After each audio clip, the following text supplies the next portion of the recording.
Hello everyone, Bearded Beast here, East Texas, and I wanted to go over some stuff that I think we covered in the last episode, but we're going to cover in this one as well.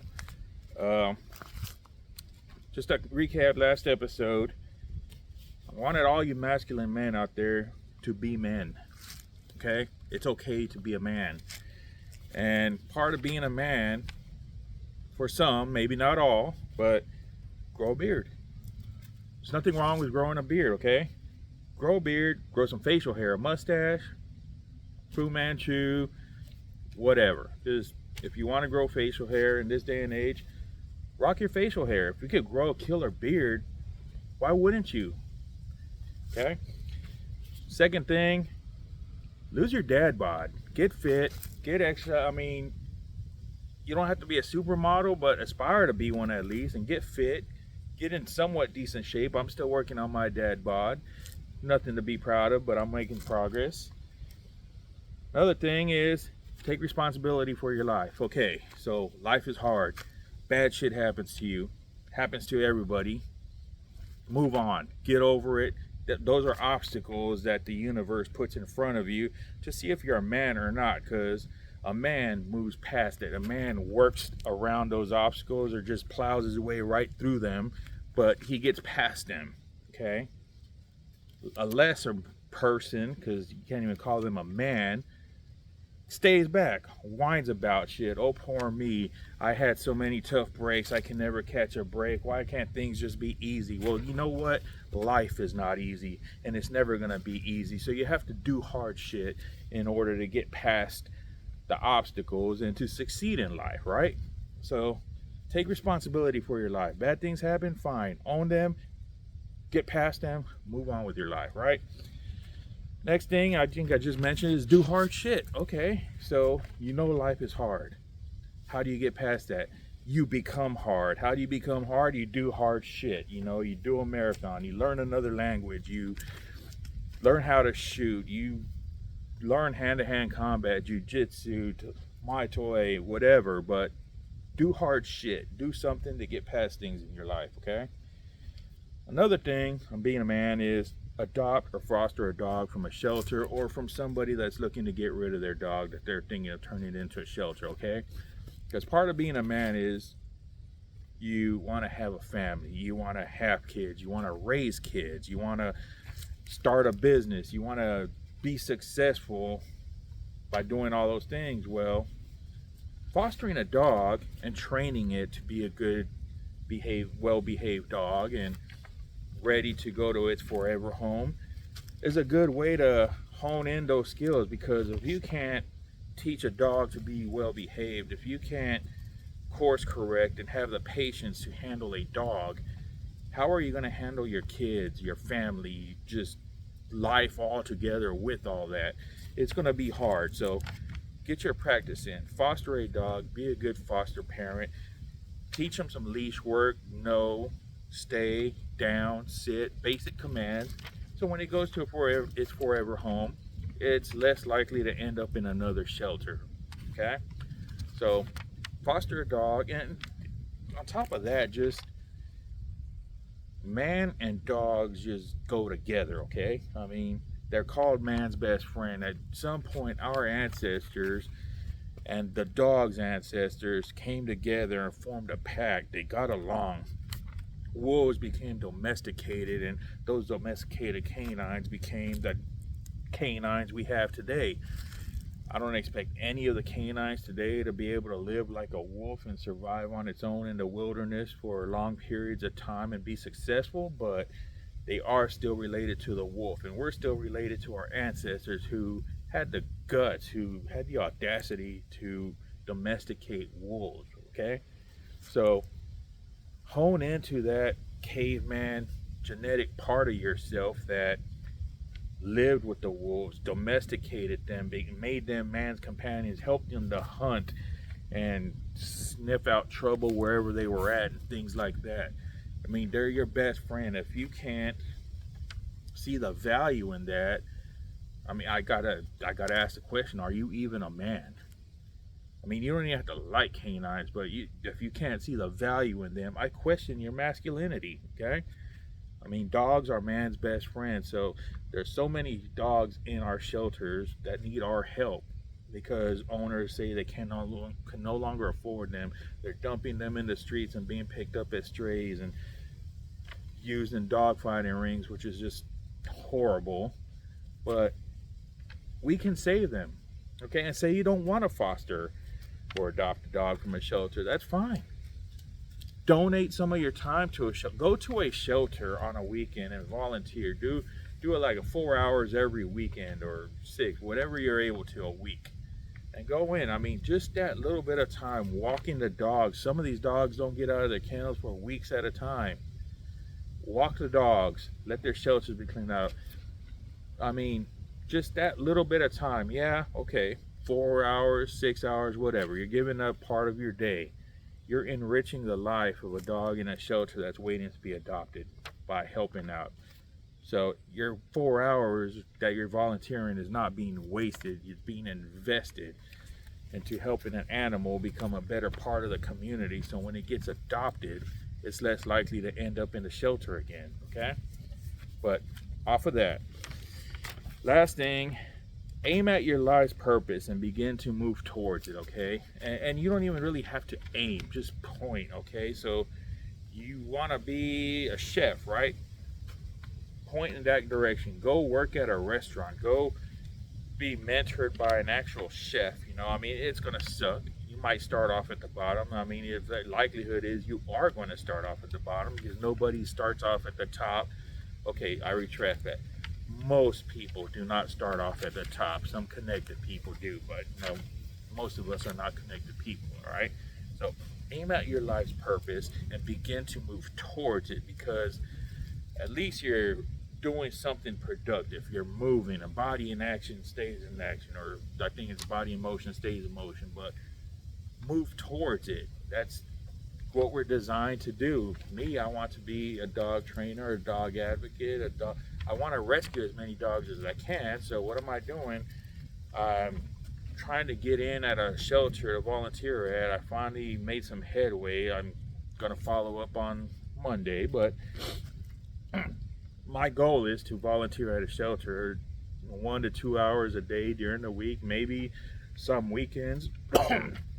But that's my goal, to volunteer there, to work with these animals, to train them as best I can and with the skills I have, and hone my skill set.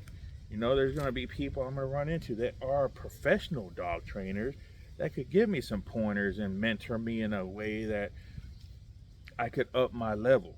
And that's the whole point. You need a mentor. You need somebody that's in that field to up your game, to up your status in that area. And that's my goal. I want to do that. Okay, so those are all recaps from the last episode I did. I want to go into some people want to say, why grow a beard, right? And I get that. Not everyone's meant to have a beard. Not everybody wants a beard. Not everybody likes facial hair, okay?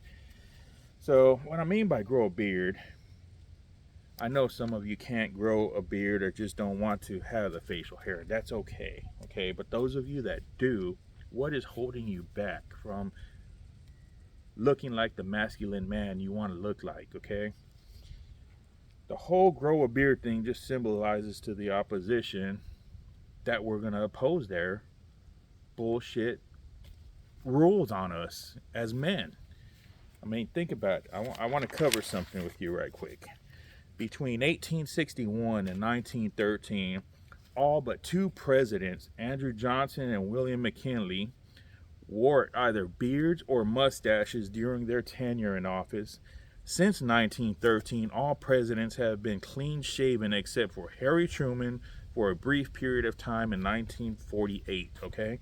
So the best presidents this country ever had, the ones that built this country to what it is today, all had facial hair. And the ones that just ruined it for the past century have been clean shaven. I don't know about you, but I don't believe in coincidence. The fact that most successful presidents building this country from the ground up had beards at a time when having a beard, a really nice beard, was a thing of status, was a thing to be recognized, to now it's frowned upon and looked down upon. And why? Because the elites, the opposition, wanted to set an example of a code, if you will, on how you're supposed to look, how you're supposed to act, how you're supposed to talk if you're in an elite position like elected office. I didn't agree to those fucking rules, right? And I have no problem. I mean, Senator Ted Cruz, I throw my hat out at you. Grow that fucking beard. And I wish many more would grow a beard or mustache or whatever facial hair design you want to do, but there shouldn't be a rule. You have to be clean shaven. I mean, there's still a lot of corporate America that has these rules. You got to look a certain way to be management material. You got to behave a certain way. You got to talk a certain way. How about I just be me? I bring the fucking thunder when I come to work. I do the best I can, and if it's not good enough, you know what? You let me know, and I'm going to try harder and harder until it is good enough, because that's how I am. Okay? The way I talk, the way I behave, the way I look should have nothing to do with my work ethic. All right? So if somebody's a lazy fuck, I'm going to tell you that person is a lazy fuck. I've been here busting ass all day, getting all this shit done. They've been over there screen sucking, bullshitting on their phone, looking at TikTok or whatever the fuck they do all day on their phone. Okay, that's productivity. That's something measurable. Companies can measure that. But instead, they'll take that person because they know how to talk a certain way in that corporation. Fuck those corporations. You're better than that. I'm better than that. We need to just be us, okay? And that's why there's many reasons I have my beard, and that's one of them. And I'm going to be honest, the main reason I have this beard is when I first shaved it many years back. I grew it just out of a dare, okay? I shaved it. I noticed when I would walk into a grocery store or into a building and somebody's in my way and I'll be, excuse me, they would just stand there, look at me, stay in my way, disrespect me left and right. Now, being the man that I am, I wanted to crush their skulls, but I can't do that without going to jail. I can't make a permanent decision on a temporary feeling, so I just went about my business. But since I've had this beard, if I go into a grocery store and someone's in my way, 90% of the time, they just move out of my way as soon as they see me. I don't have to say, excuse me. I still do, but I don't have to do it. The ones that don't see me right away, I'll say, excuse me. They look at me, they move. No questions asked, no attitude, no nothing. The beard gets the respect, because with this beard, would you really mess with me in a public place? Right? The beard tells you, hey, I'm a savage individual. This is my ancestry right here. I come from Spanish or Norwegian bloodlines, okay? So I'm a conquistador. I'm a Viking. I'm a mean son of a bitch when I have to be. I'm a monster. I keep it under control, but this beard, when you see me with it, you know you don't want to get on my bad side. You know you don't want to piss me off, because you have no freaking idea how insane I'm going to go on you if I have to open up a can of whoop ass, right? So, grow a beard, look like a man, be a savage, own that savagery, but keep it under control. And then let it come out when it needs to come out. Somebody's threatening your life, the life of your family, friends, you know, just some bad shit's going down. You know you can handle yourself, because you not only look the part, but you fit the part by being fit, by being athletic, by being buff, by being stacked. You know, you want to be a man. Be a man. Grow a beard, look intimidating, be intimidating, but also be a savage servant, okay? You can't just be an asshole. You got to be a servant to humanity. You got to be a role model for kids to be. You want to look intimidating, nice on the outside, but if push come to shove, they need to know you're going to put your foot in their ass ASAP, right? Think about it. Batman, Superman, Incredible Hulk. The list goes on and on and on. All these superheroes, they're savages. They're dangerous people on the inside, but they keep it all under control, and they release that violent individual when it needs to be released, right? So Keep that in mind. Grow a beard. 100-something years, almost, 80 years now? No president with facial hair? That's bullshit. That is bullshit. That means that for 80 years, there hasn't been a president that represents man, okay? They represent themselves. They represent the elite in office. They represent the opposition, the people that are trying to hold you back so they could get wealthy and stay in charge and stay in control and become one of these European countries, Australia, New Zealand, all these countries where people don't have the rights that we do, okay? Take that, the First Amendment, the right to free speech. Not every country has that, okay? We're one of the few that do. The Second Amendment, which enforces that one, the right to bear arms, to keep and bear arms. Other countries don't have that. Now people want to say, well, gun crime this, well, how about this? Raise your fucking kids right, okay? Have you looked at all these mass shootings? Young males. I think there's been a couple of females, but they're all been young people in their teens to their mid-20s or so. There ain't no really grown men my age or older going out and doing these mass shootings. It's all these younger people. Why? Because their feelings are hurt. They're bullied in school. Mom and dad were mean to me. Wah. Put your fucking kids in check. Be a parent. Quit being their friend, okay? You can't be your kid's friend. You got to be a parent. Put them in check. The minute people out there start raising their kids the right way, all this bullshit will stop. These riots, these BLM and Antifa and all this other shit that goes on, destroying cities, burning and looting and all. Put your fucking kids in check. Be a parent, okay? And part of being a parent is your kids have to have a healthy fear of you. Mine did. And I'm telling you, your kids need to also. If my kids fucked up, they feared dad was going to put his foot in their ass so deep that they're going to be tasting his shoe for a week, okay? I had no problem beating my kids' ass if they needed a beat down. Now, mind you, I've only had to spank my kids a handful of times. But each time, it was right. Put your hands on the bed, belt in this hand, and I'm going to whoop your ass. And what did that tell them? That I'm the fucking man. This is my house. This ain't a democracy. It's a dictatorship. If you're in my house, living in my roof, eating my food, using my electricity, using my Wi-Fi, you're going to follow my rules. And if you break them, the consequence is you might get my foot in your ass. Worst case scenario. Best case scenario, you get your phone taken away and you get grounded for a week.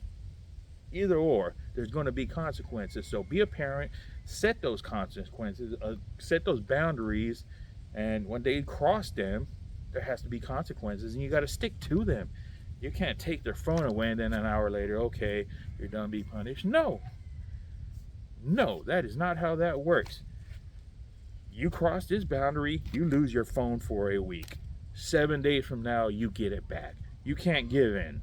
Because the moment you give in, they'll say, okay, no matter what I do, I might get in trouble temporarily, but then I'll get my shit back if I just be pathetic enough.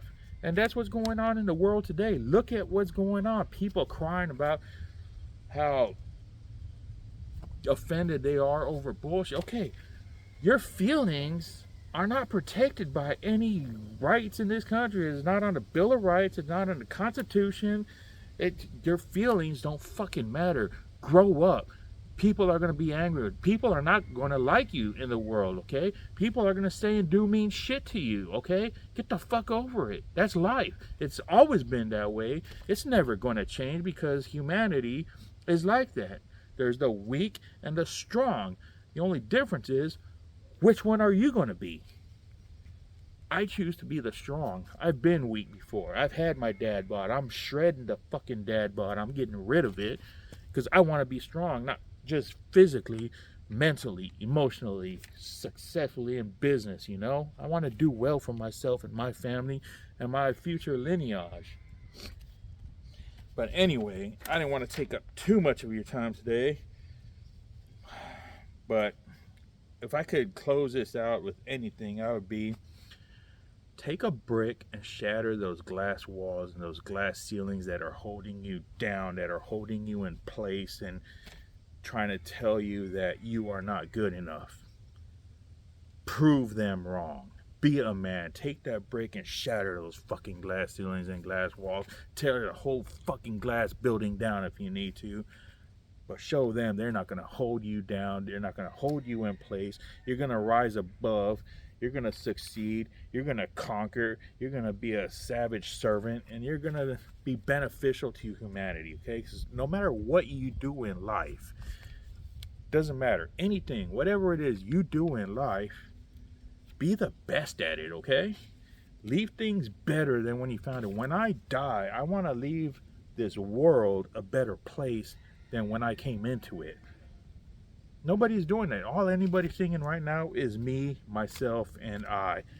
And don't give a fuck about anything other than that. And money, of course. But I want to make the world a better place. I want to leave it a better place. I mean, picking up trash in the restroom when you go to the restroom. I've been doing that every time now, because anytime I go to the restroom at work or at the gym, if there's trash in the stall or on the counter, I'll wipe the counter down. I'll pick up the trash, wash my hands, because that's just part of leaving it in a better place than when I found it. When I go to the gym and people haven't re-whacked their fucking weights, I re-rack those weights. I pick up the trash they leave behind, and then I use that machine that I'm going to use to get my workout on. And when I'm done, I wipe it down, leave it in a better formation than when I found it. If everybody did that, this world would be fucking awesome. Leave it in a better place, okay? And if you don't want to leave it in a better place, fine. Stop actively making it worse, okay? How much better would things be if you just stopped making shit worse, right? And what I mean by that, okay, so you don't want to wipe down the restroom. You don't want to pick up the trash. Don't throw trash on the floor. At least whatever you do, if you're using a paper towel to dry your hands, throw that fucking paper towel in the trash. Don't make it worse. Okay, I think I ranted on enough on this episode. I want to keep them brief, under 25 minutes. And I'm just almost at that mark, a few moments away. But chart your own path in life. Leave things better than what you found it. Don't make things worse. And be a man. Grow a beard. Adopt or foster a dog from a shelter. And if you don't want to do that, volunteer at a shelter, even if it's just once a week, okay? It would be greatly appreciated. Trust me. It's worth it. There's so many wonderful animals out there that are being euthanized daily for space because owners are making every excuse in the book on why they can't have them anymore. They're just dumping them out in the streets and not coming to pick them up when they read their microchips and shit like that. And it's just so upsetting. And there's many great animals. So don't buy a dog from a breeder, okay? Go to a shelter. There are many wonderful animals there at the shelter. Trust me. Trust me. In my pack of 4 dogs, neither of them was bought. 2 were rescued from a shelter. 1 was rescued off the side of the road, this country road from where I live at, and another one was rescued, okay? So don't buy any dogs from breeders. Get them from a shelter. And if you're not a dog person, that's fine. Just volunteer at a shelter. They have cats too. There's cats at the shelter that needs love, needs homes. Just go volunteer, help, clean a kennel, whatever, walk the animals. It's very enriching to give back to humanity, to society. And trust me, if you're in a hole and you're trying to better your life, you're trying to get better, well, the universe ain't going to just give you a better life. You got to give back something. You got to make something else better in order for things to come your way. I learned that the hard way. If you're just taking, nothing's ever going to be given to you. Nothing's ever going to come back to you in a positive way. You're just a taker, okay? You got to be a giver. You got to make a lot of money. You got to support the causes and organizations that represent your values. All right? With that being said, y'all have a great weekend, and I can't wait to talk to y'all next week. And let me know if there's anything you would like me to discuss or talk more in detail, okay? Have a good one.